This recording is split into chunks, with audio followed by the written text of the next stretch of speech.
जय Hind, this is Sushil Singh. तो आज हम बात करेंगे अपने 10th क्लास के फर्स्ट यूनिट के बारे में, दैट इज रियल।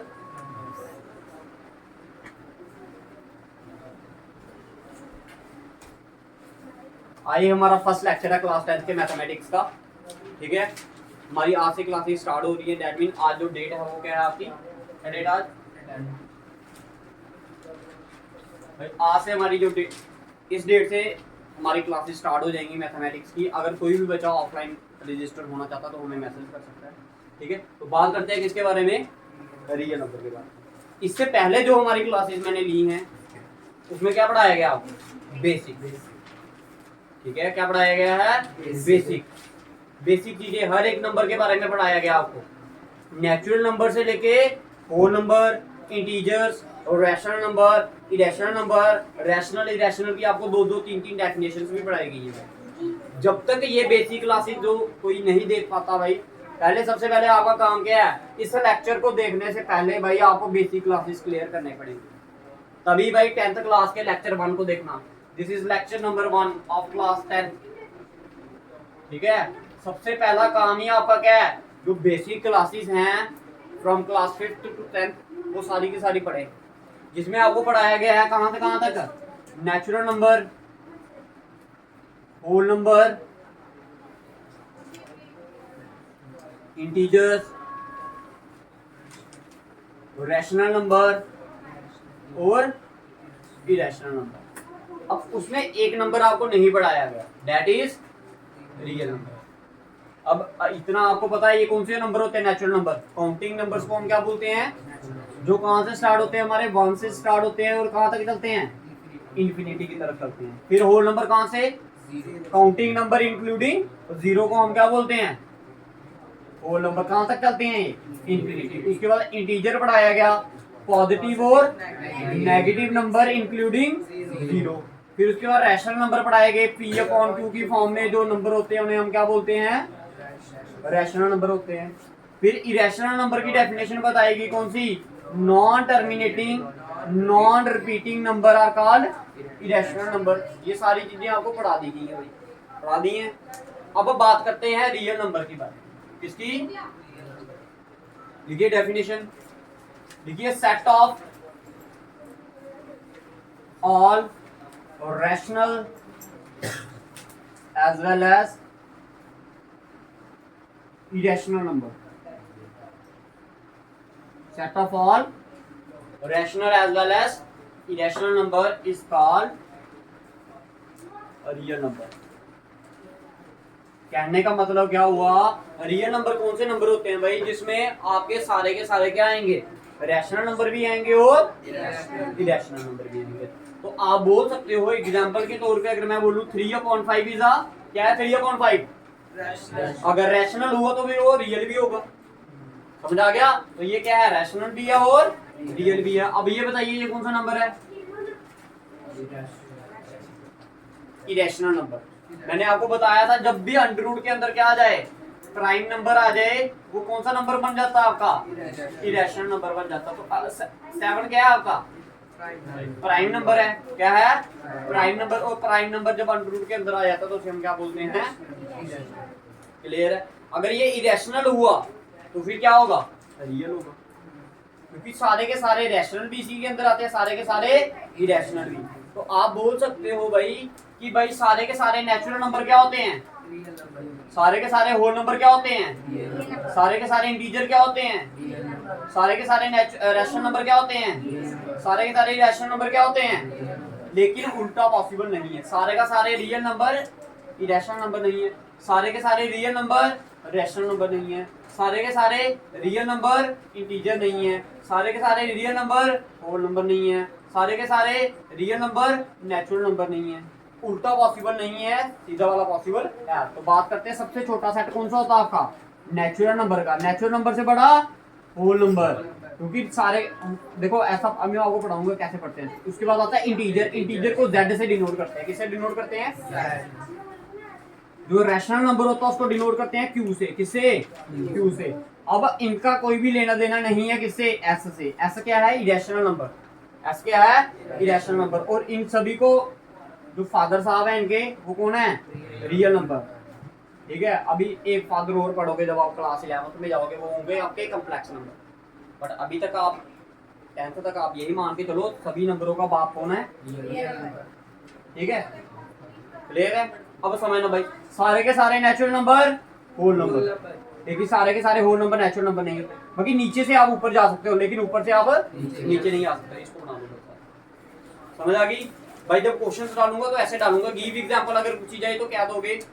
जैसे मैंने आपको बोला सारे के सारे क्या इरेशनल नंबर क्या होते हैं, रियल नंबर होते हैं, लेकिन सारे के सारे रियल नंबर आपके रैशनल नहीं होते। एग्जांपल क्या दोगे।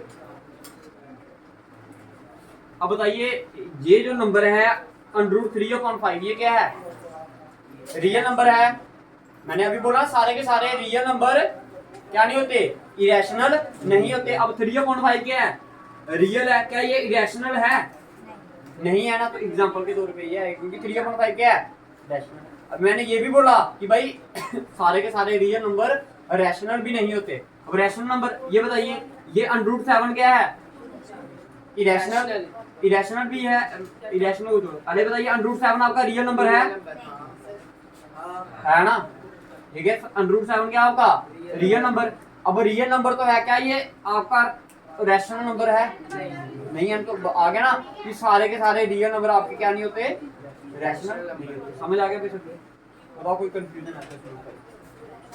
ठीक है, देखिए नीचे से बाहर जा सकते हो, ऊपर से नीचे नहीं आ सकते। ऐसा है इरेशनल नंबर का सेट,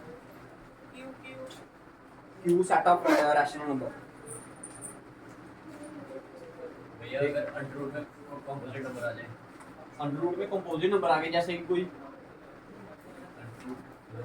√4 आ गया। भाई 4 किसका रूट होता है, सारे नहीं होते। जैसे √6 है ना, ये भी क्या है, इरेशनल ही है, क्योंकि 6 का रूट कोई पॉसिबल है ही नहीं आपके पास। 6 का रूट पॉसिबल है नहीं है ना, तो ये क्या होगा फिर, भाई जैसे √7 इरेशनल नंबर होते हैं, अगर अंडररूट में कंपोजिट नंबर आ जाए, अगर अंडररूट के अंदर कुछ क्या बन जाते हैं आपके, रैशनल बन जाते हैं, बट कुछ नहीं बन पाते। जिनका स्क्वायर रूट पॉसिबल हो वो बन जाते हैं, जिनका स्क्वायर रूट पॉसिबल ना हो वो नहीं बनता। ठीक है, बताइए भाई, ये तो क्लियर सभी को। अब बात करेंगे हम, सबसे पहला पॉइंट है जो इसमें, इक्विलर डिवीजन लेमा। क्या बोलते हैं इसे, इक्विलर डिवीजन। मिटा दो इसको।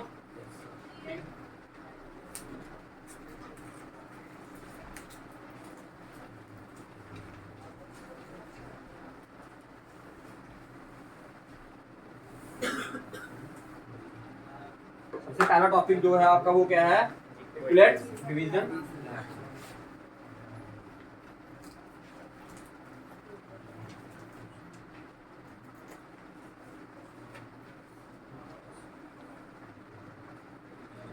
लेमा भी बोलते हैं इसको, एल्गोरिथम भी बोलते हैं, ठीक है, एल्गोरिथम भी बोलते हैं, ALGORITHM।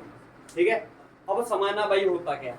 छोटी क्लासेस में जब आपको डिवाइड करने के लिए बोला जाता था, फिर आपको क्या बोलते थे, क्या करो बोलते थे, इसको चेक करो। ठीक है, देखो अगर मैंने सपोज कोई नंबर ले लिया, जैसे मैंने ले दिया 5 को डिवाइड करना मैंने किसके साथ, 2 के साथ। 5 को डिवाइड करना है किसके साथ, 2 के साथ। तो कैसे करते थे आप, ऐसे करके करते थे नहीं, 5 डिवाइडेड बाय 2 के टेबल में 5 आता है, नहीं आता। इससे छोटा 4 कितने का आएगा, 2 का। तो नीचे क्या बचा, 1। इस वाले पार्ट को आप क्या बोलते हो, डिविडेंड। क्या बोलते हो, डिविडेंड बोलते हो। इस वाले पार्ट को बोलते हो डिवाइजर। क्या बोलते हो, ठीक है। इस वाले पार्ट को क्वोशिएंट, इस वाले पार्ट को रिमाइंडर। तो आपको जब चेक करने के लिए बोला जाता तो आप कैसे करते थे, आप बोलते थे dividend is equals to divisor multiply by quotient plus, यही होता था नहीं भाई। इसी की जो सेकंड फॉर्म है ना, इसी को हम क्या बोलते हैं बेसिकली, यूक्लिड डिवीजन लेमा। लेकिन नंबर लेके चलते हैं वो नंबर लेके चलते हैं। अब समझना भाई इसमें होता क्या, ध्यान से समझिएगा, बुक देना मेरे को math.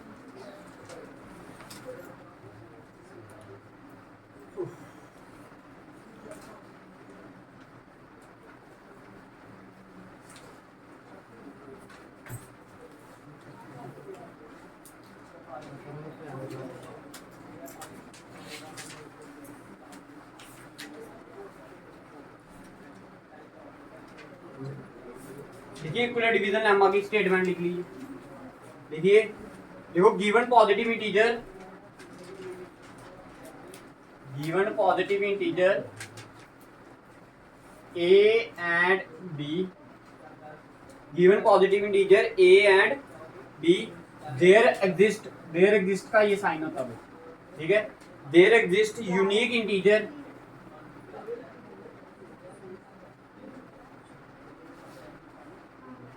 there exist unique integer q and r such that q and r satisfying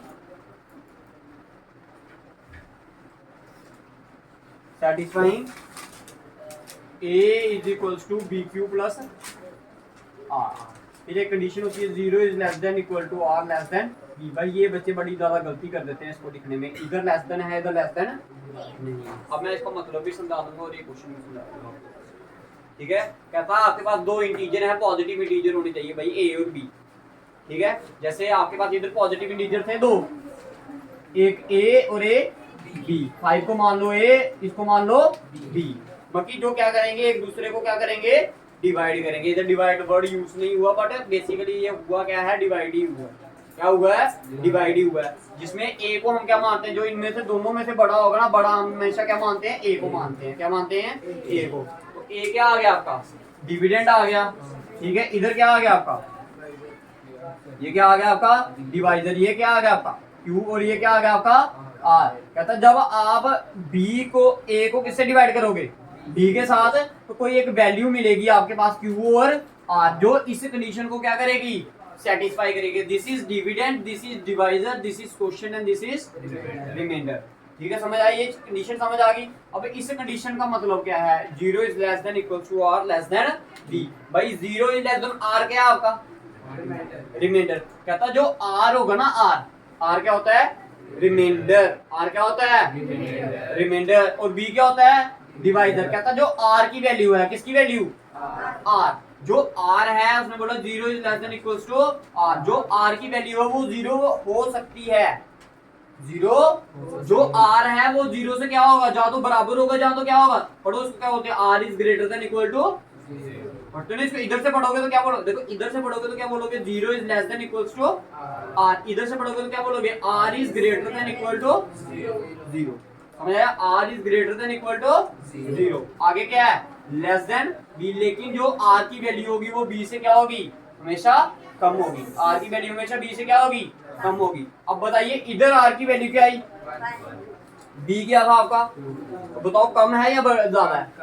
क्या ये कभी r2 हो सकता है इधर, नहीं हो सकता, 0 हो सकता है। एग्जांपल दें आपको, 0 इज डिवाइडेड बाय 6, 2 को 6 के साथ डिवाइड करोगे तो क्या आएगा 6 का ये कट गया, आंसर क्या आ गया 0, ठीक है। तो आप बोल सकते हो कि ये रिमाइंडर है ये हमेशा कभी भी इससे नंबर से बड़ा नहीं हो सकता। अगर आपका देखो ध्यान से सुनना, रिमाइंडर कितने पॉसिबल हो सकते हैं भाई।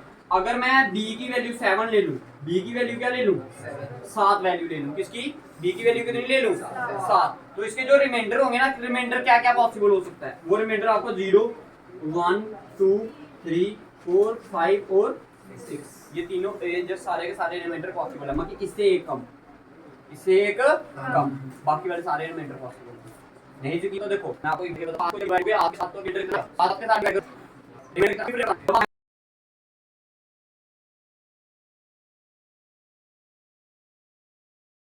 देखिए भाई क्या समझाने चाह रहा हूं मैं आपको, जो देखो ध्यान से, जब कभी भी आप 7 के, मैंने बोला अगर आप b की वैल्यू क्या ले लो 7 ले लो, तो r की वैल्यू हमेशा क्या होगी उससे एक कम होगी, कभी भी 7 नहीं हो सकती। ये वही चीज बोलता है, कहता है जो भी आप b की वैल्यू लोगे ना, b अगर मैंने 8 ले लिया तो बाकी r की वैल्यू 8 से क्या होगी हमेशा कम। अगर b की वैल्यू मैंने 100 ले ली तो r की वैल्यू क्या होगी 100 से कम। 100 से कम कहाँ तक 0 तक, 0 से लेके 99 तक कोई भी वैल्यू वो क्या कर सकता है ले सकता है। एग्जांपल नहीं समझ आई तो देखो समझा दूंगा मैं आपको, ये मिटा दूं ठीक है। देखो समझना भाई कंसेप्ट है, ठीक है। देखो जैसे मैं 7 कोई भी नंबर को 7 के साथ डिवाइड करूंगा, जैसे 7 को 7 के साथ डिवाइड करूंगा तो रिमाइंडर 7 को 8 के साथ करूंगा तो ऐसा आता ना, 7 के टेबल में 8 आता है नहीं आता, इससे छोटा 7 ही, रिमाइंडर कितना आ गया 1। अगर 9 से करूंगा तो 2, 10 से करूंगा तो 3, 11 से करूंगा तो 4, 12 से करूंगा तो 5, 13 से करूंगा तो 6, 14 से करूंगा तो रिमाइंडर कितना हुआ, रिमाइंडर बताइए 0। तो आपने देखा कि 0 से लेके 6 तक रिमाइंडर चला, फिर से आगे क्या करेगा, रिपीट करेगा ये 14 के साथ फिर से 0 बन जाएगा। तो मतलब क्या है, ये चीज समझने की कोशिश करना भाई, बच्चे हमेशा इसको चीज को क्या करते हैं, लाइटली लेते हैं। ठीक है, हमेशा याद रखना है जो r की वैल्यू होगी वो हमेशा b से क्या होगी, छोटी होगी, कभी भी वो वैल्यू बड़ी नहीं होगी। समझ रहा है भाई। ठीक है, अब इसी का यूज करके हमने क्या करना है, HCF निकालना है। क्या निकालना है, HCF। तो आज की क्लास आपको सिर्फ HCF ही पढ़ाया जाएगा, तो लिखी होगी, बता दूं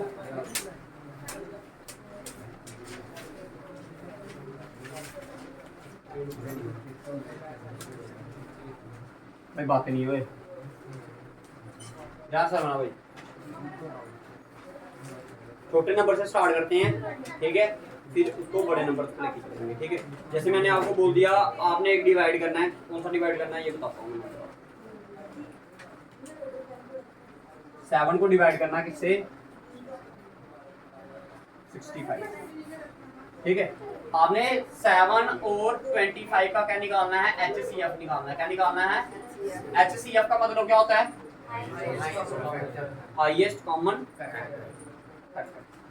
मतलब क्या होगा ये बताइए, जैसे एलसीएम का मतलब पूछा था नहीं, अब बताइए HCF का मतलब क्या होता है। सबसे बड़ा कॉमन फैक्टर का मतलब, देखो मेरी ध्यान सुनो, HCF का मतलब क्या था, ध्यान से समझना भाई।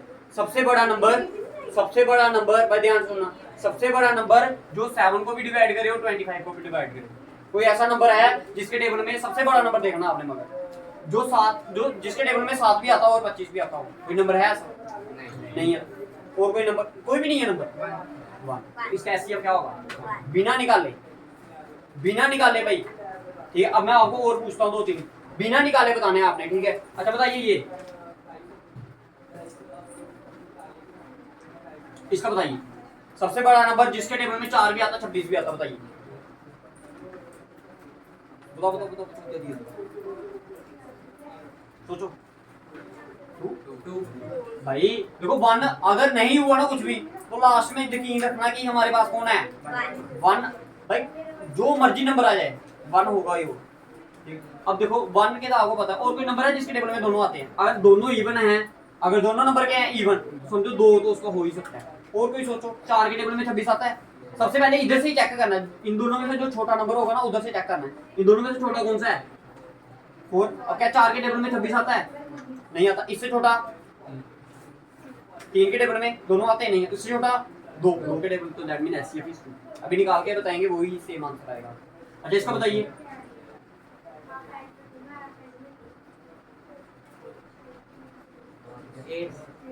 इसका आंसर क्या होगा, क्योंकि 8 के टेबल में क्या आ गया, 8 के टेबल में 8 भी आता है, ये भी आता, तो आंसर क्या हो गया, बताओ। और इससे आसान मेथड क्या हो सकता है।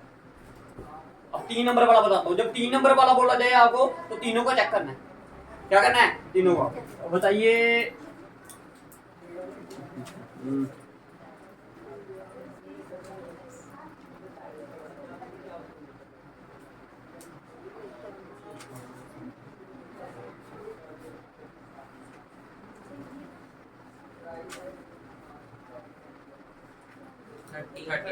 इसका आंसर क्या होगा, HCF क्या होगा। अब मैंने आपको बोला सबसे छोटे से ही चेक करो, इन तीनों में से सबसे छोटा क्या, 13 के टेबल में 13 आता, वो तो आता है। 13 के टेबल में 26 आता है, 13 के टेबल में 52, 26 और 26, तो आंसर क्या हो गया, बताओ। इससे आसान कोई मेथड हो सकता हो। ठीक है, वर्बली बिना पेन का यूज किए, यही मतलब होता है किसका, HCF। अब बताओ क्लियर सभी को। ठीक है, अब मैं कुछ पॉइंट्स इसमें लिखवा भी दूंगा आपको। ठीक है, कि क्या होते हैं, लिखिए पहले, एक पॉइंट लिखिए, 2 पॉइंट, 9 पॉइंट लिखिए। देखो HCF of prime number is 1। HCF of prime number, हमेशा जब 2 प्राइम नंबर या 3 प्राइम नंबर या 5 प्राइम नंबर का आपको क्या पूछा जाएगा, HCF पूछा जाएगा, तो उसका आंसर हमेशा क्या होगा, 1 होगा। HCF प्राइम नंबर इज 1, लिख लिया। नेक्स्ट पॉइंट लिखिए, HCF of consecutive number. HCF of consecutive number, consecutive कौन से नंबर होते हैं, कॉन्जिक्यूटिव नंबर कौन से होते हैं, याद है, साथ साथ वाले। जैसे मैं पूछूं आपको 10 का कॉन्जिक्यूटिव क्या होगा, जहां तो 9 होगा, जहां तो क्या होगा, साथ साथ वाले नंबर, ठीक है। 65 का कॉन्जिक्यूटिव क्या होगा, 6 यहाँ से जहाँ पे क्या होगा 60, ठीक है। साथ साथ वाले नंबर का एचसीएफ भी क्या होता है, मानिए ठीक है। बता देखो consecutive HCF consecutive number is 1, ठीक है। अब एक डेफिनेशन और लिखिए, फिर मैं आपको निकालना बताता हूँ दूसरे मेथड से। को प्राइम नंबर, देखो दोस्त नंबर हुज एचसीएफ इज 1, दोस्त नंबर हुज एचसीएफ इज 1, दोस्त नंबर हुज एचसीएफ इज 1। क्या करोगे,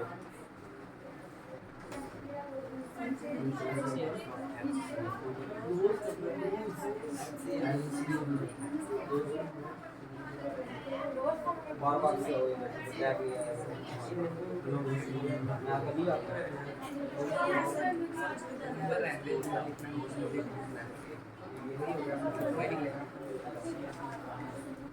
देखो क्या लिखवा रहा हूँ मैं, किस कार्ड को प्राइम नंबर। घर से 10 एग्जांपल लिख लेना नहीं आप, होमवर्क है आपका, homework is by 10 example of को प्राइम नंबर,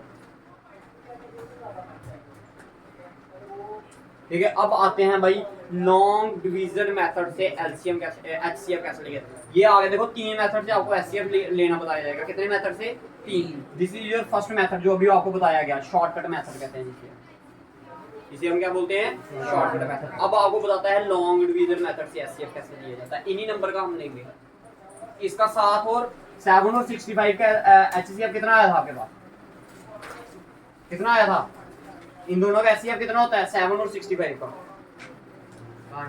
1। अब आंसर हम लॉन्ग डिवीजन से निकालेंगे, क्या पता हम गलत ना बता रहा हूँ मैं आपको, हो सकता है नहीं, भरोसा होता है किसी टीचर का, ठीक है, परखना होता है, क्या पता टीचर गलत ना बता रहा हूँ आप। अब देखो समझो, अब इसको लॉन्ग डिवीजन से कैसे करते हैं, सारे एक बार समझ लेना फिर उतारना इसको, ठीक है। देखो सबसे पहले आपने क्या करना है भाई, इसमें सिंगल सिंगल डिजिट नहीं लेते, पूरे का पूरा देखना है। क्या 7 के टेबल में 65 आता है, इससे छोटा कितने का, माइनस किया तो कितना आया, ठीक है। अब नेक्स्ट स्टेप क्या होता है भाई, जो ये वाला नंबर होता है ये कहाँ चले जाता है, अंदर, समझ आ गया। 2 के टेबल में 7 आता है, ये समझो, 2 के टेबल में 7 आता है, ठीक है, ध्यान से बोलो, ध्यान से, मजाक नहीं है। 2 के टेबल में 7 आता है, नहीं आता। इससे छोटा कितने का, 3 का। अब नीचे क्या रह गया, 1। जब तक डिनोमिनेटर में इधर रिमाइंडर में क्या ना बचे 0, तब तक चलाते चलो। अब फिर से ये 2 कहाँ चले जाएगा, डब्बे के अंदर। 1 के टेबल में 2 आएगा, कितने का, रिमाइंडर कितना बचा, 0। देयरफॉर जो ये लास्ट वाला पार्ट बचता है आपका, ये क्या होता है आपका, एचसीएफ होता। अब इसको लिखना कैसे है भाई पेपर में, ध्यान से समझिएगा। अब सबसे पहले आपने क्या लिखना है, since 65 is greater then 7, so using Euclid division lemma, short में लिख रहा हूँ, यूक्लिड डिवीजन आपने पूरा लिखना, ठीक है, यूक्लिड डिवीजन लेमा। तो देखो सबसे पहले देखो मेथड क्या होता है आपका, a = bq + r। देखो ध्यान से समझो, मेरी बात ध्यान से समझना पहले। इधर देखो, जब आपने इधर पहला वाला स्टेप लिखना, पहले स्टेप में क्या चीजें आ रही हैं, सिर्फ ये चीजें आ रही हैं, ये, ठीक है। अब बताओ इसमें डिविडेंड a को क्या बोलते हो आप, डिविडेंड b को डिवाइजर, q को क्वोशिएंट और r को a क्या है आपका डिविडेंड, डिविडेंड क्या है इधर 65, डिवाइजर क्वोशिएंट, रिमाइंडर, पहला पार्ट खत्म, पहला पार्ट खत्म। अब आ जाए दूसरा पार्ट, दूसरे पार्ट में कौन कौन आएगा, ये चीजें। अब बताइए इधर दूसरे वाले पार्ट में डिविडेंड 7, अंदर वाला पार्ट हमेशा क्या होता है आपका। अच्छा उसके बाद बताइए डिवाइजर क्या होगा, b, किससे डिवाइड कर रहे हो, जिससे डिवाइड कर रहे हो तो वो क्या होता है आपका डिवाइजर, 2 मल्टीप्लाई बाय रिमाइंडर, क्या कहते हैं, रिमाइंडर कितना आया, ये पार्ट भी खत्म। अब नीचे वाला पार्ट आ जाओ, इसमें क्या आएगा, ठीक है, क्या आएगा इधर, फिर इधर 1, फिर हमेशा याद रखना पहले क्या लिखना है, डिवाइजर, फिर क्या लिखना है, क्वोशिएंट प्लस जो आपका डिवाइजर होता है उसी को आप क्या बोलते हो, एचसीएफ होता है। इसी पार्ट को आप क्या बोलते हो, long division method of Euclid division lemma आपने लिखना देयरफॉर HCF ऑफ किसका 65 एंड 7 इज कितना उतारिए एग्जांपल मान लो इसको समझ आ गया भाई सभी को उतारिए जल्दी करो पानी दो रे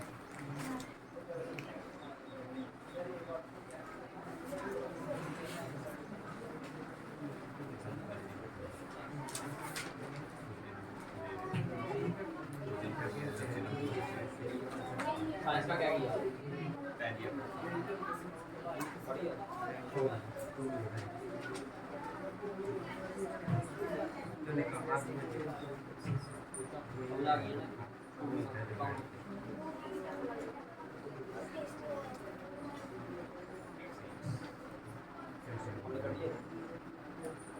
याद कर लिया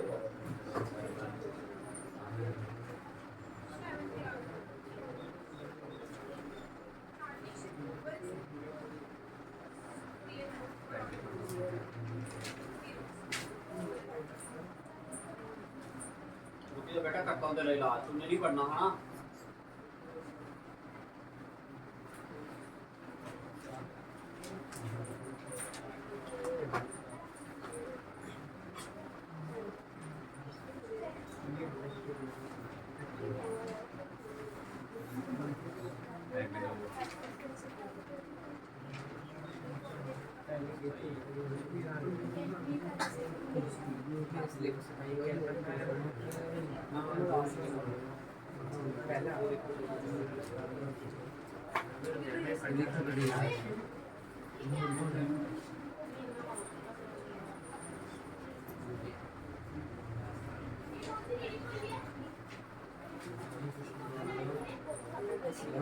हो गया भाई समझ आ गया सभी को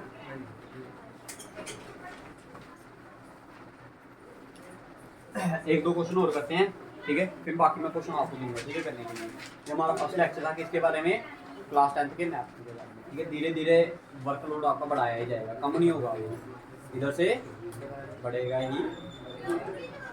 ठीक है अब आप बोलो अपने नंबर पे बड़ा नंबर लेते हैं ठीक है जिसमें कैलकुलेटिव पार्ट ज़्यादा हो थोड़ा ठीक है डालो इसको लिखने का मेथड यही होना चाहिए आपको ठीक है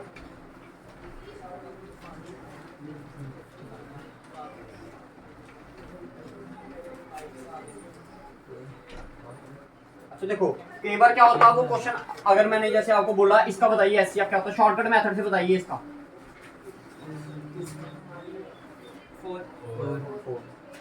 ठीक है शॉर्टकट मेथड से इसका आंसर क्या होगा अब आपको लिखोगे कैसे इसको ये आ गया 4 ये आ गया आपका 24 ये आ गया 4 के टेबल में 24 कितने का 6 का ये आ गया 24 ये कट गया आपका डायरेक्ट तो आंसर क्या आ गया आपका तो स्टेप अगर लिखना होगा कैसे लिखोगे 24 इक्वल्स टू 4 इंटू 6 प्लस 0 पहले वाले पार्ट में आंसर कई बार ऐसा भी होता है कि पहले पार्ट में उसका आंसर आ जाए ठीक है एक क्वेश्चन करवाता हूँ मैं आपको देखते हैं अभी आंसर क्या निकलता है लिखिए भाई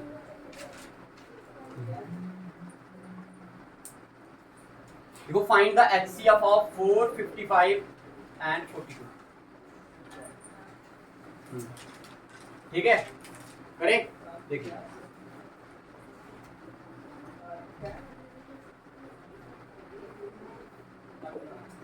4 55 अब ध्यान से समझना भाई अब बच्चे क्या करते हैं भाई इधर सुनो मेरी बात अब देखते अब देखो 42 के टेबल में ये आता है तो हमें तो पता नहीं वो आता है या नहीं आता पता आपको नहीं पता अब क्या करते हैं बच्चे क्या करते हैं 42 इधर लिख देते हैं ऐसे करके फिर इधर से 35 ऐसे कर लेते हैं ये गलत होता है भाई आप डिवाइड नहीं कर रहे आप क्या निकाल रहे हो HCF आपने पूरे का पूरा नंबर चेक करना है ठीक है आपने पूरे का पूरा नंबर चेक करना है कि उसके पास आता है या फिर नहीं आता अब इसको चेक करने का तरीका ध्यान से समझिएगा देखो देखो ध्यान से समझना ध्यान से सारे इधर इधर बोर्ड पे सबसे पहले इसी नंबर को आपने किससे मल्टीप्लाई कर दो 10 से नहीं तो आप ऐड करना पड़ेगा आपको ऐसे 42 42 42 42 ऐसे ऐसे करके तो कितनी बार करोगे अब दो पता होने चाहिए आपको एक 5 की ट्रिक आपको बताइए मैंने बताइए 5 की ट्रिक मल्टीप्लिकेशन की ठीक है चलो आप फिर से बता दूंगा जो नए बच्चे हैं फिर से बता दूंगा दूसरी क्या होती है 10 की अब आपको पता है 42 के टेबल में अगर मैं 42 के टेबल में 420 आएगा बताओ आएगा या नहीं आएगा क्योंकि 42 इंटू 10 करोगे तो क्या आएगा 420 आएगा आएगा अब आपको पता नहीं है कि 420 से कोई बड़ा नंबर इसके टेबल में आता है या नहीं आता। अब प्लस कर लो इसमें कितना 42, 2 4 2 6 ये आ गया। अब इससे ज्यादा क्या आएगा, 420 से ज्यादा क्या आएगा 460, बट ये क्या हो गया, बड़ा हो गया ना। आपको बड़ा नहीं चाहिए, आपको छोटा ही चाहिए। तो क्या आ जाएगा 420 कितने का आया 10 का, माइनस करो 5 ये आ गया 3, 35 आ गया। अब बताओ 35 के टेबल में 42 आएगा, इससे छोटा 35 कितने का एक का, रिमाइंडर 5 2 7, 7 के टेबल में 35 आता है। सही है। लिखोगे कैसे इसको, क्या आएगा पहला, अब वो आपने लिख लेना पूरा जैसे आपको फर्स्ट क्वेश्चन बताया ना वैसे ही आपको होना चाहिए।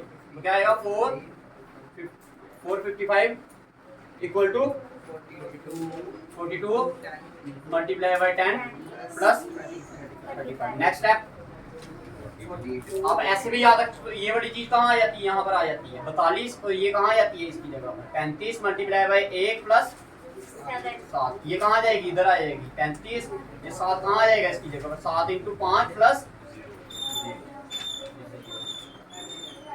समझ आ गया भाई सभी को, ठीक है। अब क्वेश्चन एक मैं आपको देता हूँ, उसके बाद फिर थोड़ा मुश्किल।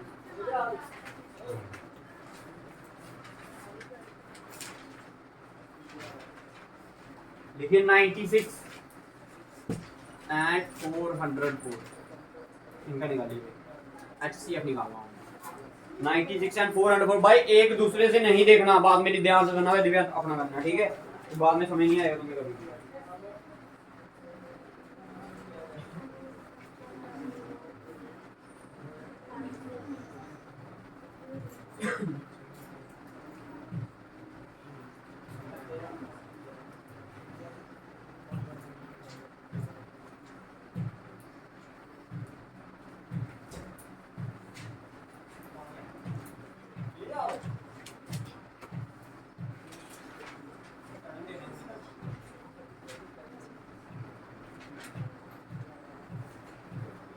भैया 4 रुकना, शाबाश।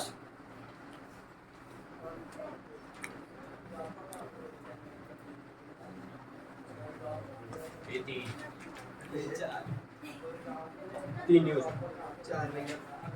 देखो, अगर आपने बोला 3, मेरी बात ध्यान सुनना, अगर आपने बोला 3 मतलब ये भी 3 के टेबल में आएगा, ये भी 3 के टेबल में आएगा। 9 6 15 ये तो आ गया 3 के टेबल, 4 और 4 देखो हैट्रिक है ये भी, है ना। देखो HCF का मतलब होता है वो उसके टेबल में आएंगे ही आएंगे, समझ आ गया। HCF का मतलब वो उसके टेबल में, और 3 की डिवीजन इसने बोला आंसर क्या होगा भैया 3 बोला ना इसने। देखो 9 6 15 15 आता 3 के टेबल में आता, तो दैट मीन ये इसके टेबल में आ रहा है। अब अगला वाला भी तो आना चाहिए, तभी तो वो उसका HCF आएगा। हाईएस्ट कॉमन, दोनों में कॉमन होना चाहिए वो नंबर। देखो 4 प्लस 0 4, 4 और 4 8, 8 आता 3 के टेबल में।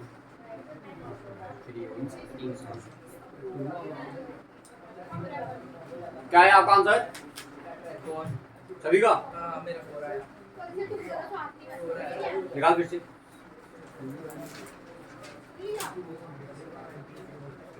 देखिए ये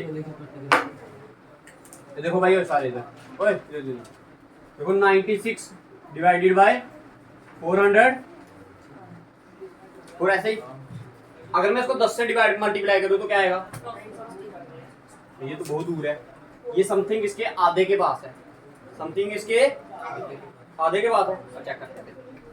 अब मैं इसको 96 को अगर 5 के साथ मल्टीप्लाई करूँ तो कैसे करूँगा, क्या बताइए 5 की मल्टीप्लिकेशन क्या बताइए, एक 0 लगाना, फिर उसका क्या करना है आधा। भाई देखो ये क्या है 960, कितना हो गया 96 को मल्टीप्लाई करना था मैंने 5 के साथ, चेक करना है, और 960 आ गया। भाई 900 किसका आधा होता है 450, 450 450 कितना होता है पीछे क्या रह गया आपका 60 का आधा 30 कितना हो गया, बट 480 के ऐसे ज्यादा है, क्योंकि ये कितने का आया 480 5 का आया, 96 इंटू 5 किया तो 480 आया। अब इससे और कम करना पड़ेगा, और कम करोगे तो कितना करोगे 96, देखो 10 में से 6 4, 7 में से 9 किए तो 8, इधर कितना रह गया 3, 384 कितना आया 384 कितने का आया 4 से ठीक है 4 में से 4 0 40 में से 38 निकाले तो कितना रहा 2 ही रहा ठीक है हाँ ऐसा ये कहाँ चले जाएगा अंदर अब तो 20 के टेबल में 96 आता है इससे छोटा 80 आएगा 20 40 60 उसके बाद 80 कितने का आया 80 कितने का आया 4 का पीछे कितना बचा 16 ये कितना आएगा अंदर 20 16 के टेबल में 20 आता है क्या आएगा उसके बाद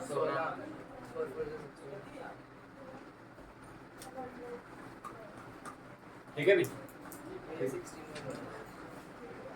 हाँ अब लिख लोगे इसको इस फॉर्म में तो ये आपका पहला पार्ट कंप्लीट हो गया किसका मैथ का दैट इज HCF मैंने आपको हर तरीके से बता दिया कि इसको HCF को कैसे निकाला जाता है अब इसका एक HCF का और मेथड होता है that is by prime factorization method वो और आसान है इससे वो और आसान है इससे ठीक है प्राइम फैक्टराइजेशन मेथड ठीक है अब प्राइम फैक्टराइजेशन मेथड में आपने क्या करना होता है वो आपको बाद में बताया जाएगा ठीक है ये आपका एक पार्ट खत्म हो गया कल इस एक्सरसाइज को हम खत्म कर देंगे छुट्टियां नहीं लगाना भाई बार बार बता रहा हूँ आज की क्लास जिसने मिस की इसको कल वाली समझ नहीं है आज जो आप लिख रहे हो ना A equals to B Q plus R का मतलब भी बता दिया कल मैंने आर लिखा अगर आर बोलूंगा 6 है सॉरी बी बोलूंगा अगर क्या 6 है अगर बी की वैल्यू क्या ले ली मैंने 6 तो आर बताइए उसका आंसर आर क्या क्या हो सकता है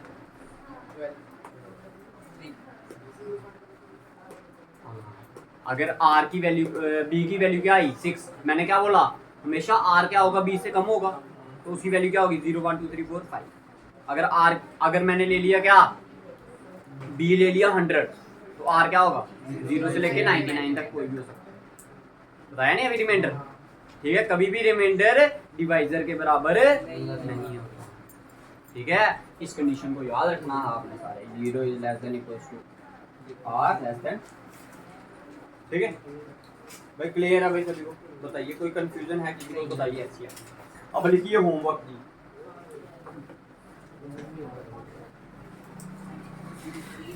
बेटा दूं भाई पहला क्वेश्चन आपने सबसे पहले आपने लिखना question number 1 of exercise 1.1 question number 1 of exercise 1.1 clear है नेक्स्ट क्वेश्चन लिखिए 72 and 120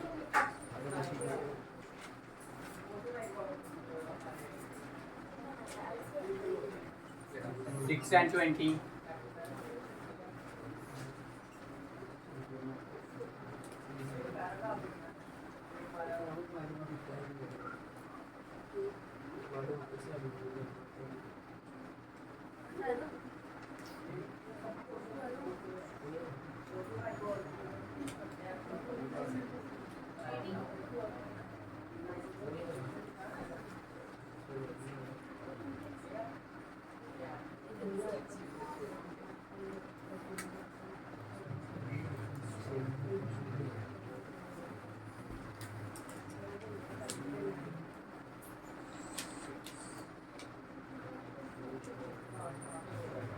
ठीक है ये 7 मैंने दिए 3 आपने खुद से ठीक है 10 क्वेश्चन फर्स्ट हाँ वो अलग 13 क्वेश्चन देखो 13 क्वेश्चन सभी की कॉपियों पे जाइए मेरे को और भाई जो आज चीज़ पढ़ाई है उस पर आपने मैथ की जो कॉपी बनानी है उसमें बेसिक क्लासेस होनी चाहिए सबसे पहले आपकी ठीक है उसके बाद आपने डेफिनेशंस वगैरह जो आज आपको पॉइंट बताए हैं मैंने इस हफ्ते के लास्ट में आज मंडे है सैटरडे को आपकी कॉपी तक किए जाएंगे प्लस साइंस ठीक है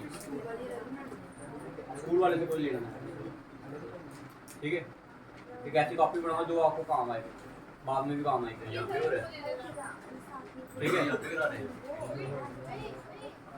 भाई अब काम कैसे करना मैं आपको बताता हूँ ये नहीं है कि स्पेशल काम करना आप इधर भी फेयर बना सकते हो उसको उसी समय जब काम करवा रहा हूँ तो उसको उसी समय फेयर अगर आप बना सकते हो तो आप लिख सकते हो तो वेल एंड गुड नहीं लिख सकते हो तो भाई फिर जब आपको रिवाइज के लिए दिया जाएगा काम ठीक है और कॉपी बनानी मोटी कॉपी लगाना कम से कम इतना मोटा पैड होना चाहिए ठीक है